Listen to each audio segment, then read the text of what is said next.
Hi, I'm here with my little girl, Athena, and what are we gonna make?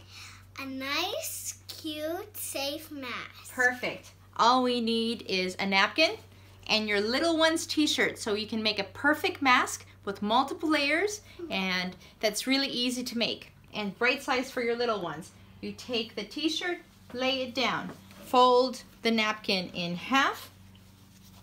Perfect.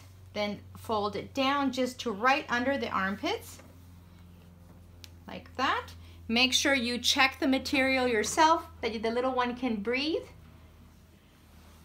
Athena, pinch your nose. Perfect. And you can tie it onto their ponytail, just right behind their ponytail, or use a baseball cap. Adjust it here on their little nose, just like that, beep beep. And how does it feel, Athena? Perfect. Perfect. Ready to go on your bicycle? Yay! Yay! Wishing you all a beautiful, healthy, and happy day from our home.